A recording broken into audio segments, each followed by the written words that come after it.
Before we get into this joyous video for West Ham fans, with nothing but great news, of course, I just want to say that we're giving away a West Ham top, as we're doing every month for the whole season. And all you need to do is be a subscriber. So if you're not a subscriber, just click subscribe. Gets our numbers up, which is also good for the channel. And also we're trying to get to the landmark of filling Upton Park. And we're 30% there, so we're getting there. So yeah, always helps. And so hit that like button as well. We do appreciate it as well.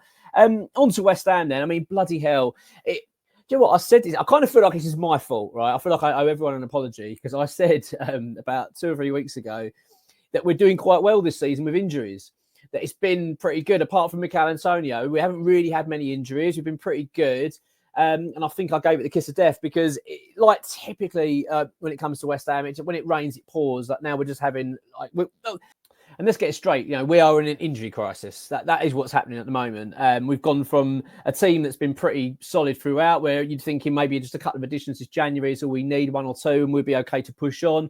Whereas now we're suddenly in a position where we have to bring players in quite urgently because, well, there's a few question marks over the long-term fitness of some of these players, and I'm also going to go through it in this video. The Bristol City game was a bit of a disaster all round. I mean, it was a bad result in itself and the performance wasn't brilliant, but the big problem was the injuries. We lost a good few players in that game and key players as well. First of all, let's just go through it. So Mikel Antonio obviously didn't feature against Bristol City, but he was supposed to. The plan was that he was going to be featuring that game. That was his comeback game ahead of then his Premier League return for for Sheffield United on the 21st.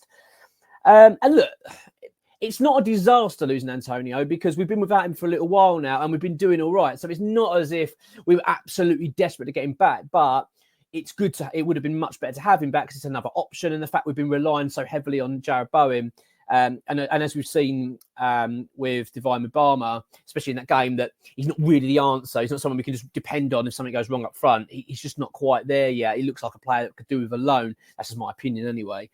So news was that basically in training leading up to the Bristol City game, Mikel Antonio broke down. And from what we understand there was 2 games going on. He's gone down and he screamed and was in a lot of pain. And all sets of players all came over. So it just shows how serious it seems. So it appears he's going to be out for quite a while. I mean, they're saying a month, possibly longer. My gut feeling is not going to see him now till March time. So that's a lot. That's a big blow, a real big blow, losing a player like Antonio, because we do need numbers. And as I said, we can't just keep relying on Bowen, especially not now. We'll come to him in a minute. And then we had the Bristol City game. And let's be honest, we put a strong side out. We put up a really strong side. And when we saw the lineup, the way the game started, I thought, well, we're going to batter them. But fair play to them. They did well. I'm not here to talk about that game, but they really kicked us around that pitch, just to make no mistake about it. And we lost Mavropanos to an injury in that game. He's hurt his chest. They were worried he's broken a rib. That's how serious it seemed. But there is positive news in Mavropanos, by the way. It seems that it's not so bad, and he might even be fit enough to play in the replay against Bristol City next week. So that's a positive. I'd like to just conclude this video there, really. I'd just say that's it. But it's not. There's, it's not good news when it comes to a couple of other players. Let's start with Jarrod Bowen. So Jarrod Bowen, right at the death for that bloody game, went over and hurt his ankle. Now, from what we understand he, again, did a bit of an Antonio and was in a lot of pain and visibly upset and was screaming and in a lot of pain, apparently, and calling out to the medical staff, which, when you think of Bowen's personality, you know that's serious because he does take a good few kicks during games, Bowen, but he always seems tough. He just sort of gets on with it. He's not one to make a fuss, but for him to be like that was bad. So as far as we understand it, as I recall this video, they haven't been able to determine the extent of the injury because of the swelling. Now, reports are sort of circulating online at the moment saying that it seems all right. It doesn't seem as bad as first feared. It might only be a couple of weeks. I bloody hope that is the case. But from what we understand this is an ex-WHO employee, that isn't the case at the moment because they just don't know. They can't sort of go, yeah, only a couple of weeks. Because think about it. How can you say without having a scan, because it's so swollen, go, it's only going to be a couple of weeks? It just doesn't seem right. So look, let's bloody hope it's only a couple of weeks because we really need him back. He's been exceptionally good for us this season. And the fact we've got Mohamed Kudus out in doing the Africa Cup of Nations and going to be out there till what? I think that's sort of like the second week of February. It's a bloody disaster losing Bowen. It really is. And my gut feeling is he's going to be out for a few weeks. That's at that minimum. And I really, really hope it's not as bad as first feared. But the fact it's swollen, they can't even scan it. That's not a good story, is it, at all? Really worrying. And then on to Lucas Paqueta, another one with a few question marks over it. So I can't work this out, right? I mean, I talked about this in the previous video. How bloody hell, right, can you get injured during a game and then be training for a whole week? And bearing in mind, this is first team Premier League football training. This isn't like, a kick around the park or having a little going on a bike in a gym. This is proper playing football. And he trained all week and was apparently completely ready for the game. And then last like a few minutes and he's down with the same injury. And now they're saying there's reports coming out it could be 2 months out. That's what we're hearing. We don't know. Again, like the Bowen situation, right? They don't know it. I think that the first indication isn't good. It is not good at all. They're going to other specialists to see what they can do about it. But the reality isn't good. Paqueta's come out publicly, though, and said on social media, basically to calm down and don't worry about it. And I think he used the phrase like, I'm sort of paraphrasing here, but he turned around and said that, every hour becomes an extra month out of sort of playing on the assumption that it's speculation that's going on. But from what we understand, the prognosis isn't great. It doesn't look very good, and they're trying to determine how bad it is. Look, he tends to be a pretty quick healer into Lucas Paqueta, doesn't he? He does tend to come back pretty quickly from injury. So hopefully it's not that bad. But let's be honest, this is not what we need. This is really not what we need. Having said that, there is a slight way. I'm trying to I'm one of these people that always try to look at a positive light. I always try to sort of get myself through it, because bear in mind, right? If you're saying Paqueta's out for 4 weeks, that is bad. Don't get me wrong. I'm not saying it's good at all. But theoretically, if that is the case, he's going to miss the Bristol City game, which, to be honest with you, I know I've said about the FA Cup being a real big priority for us this season. At the moment, because of what's going on, I'm kind of just not worrying about it too much. Obviously, I want us to do well, I want us to advance. Of course I do. But there's a part of me that's at the moment just more worried about the state of play of our squad health at the moment. And we could just do without it. I know I hate to say that, but I just feel a bit like that. You know what I mean? It's one of them games I'm not really going, oh my God, I'm really worried about it. I just want to get players back fit. So if you think of it like that, in terms of Premier League games, Lucas Paqueta's only set to really miss 2 games, and that'll be, I think, Sheffield United and Bournemouth.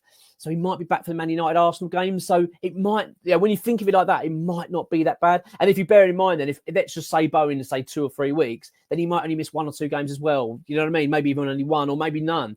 So if you're going to have an injury situation at a club, this is probably the best time to have it, where we've got a bit of a period where we're not really playing any big competitive football. Well, as I say, we've got the FA Cup, and of course, I want to do well in it. But if we're thinking about the Premier League and want to kick on in that, and obviously for Europa League as well in March, then it's probably not the worst time to have a couple of players pick up their injuries if this is what it's going to be this season.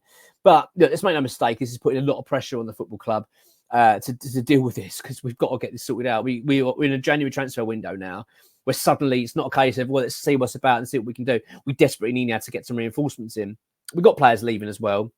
Tilo Kehra's already departed on loan and probably is never going to play again for West Ham.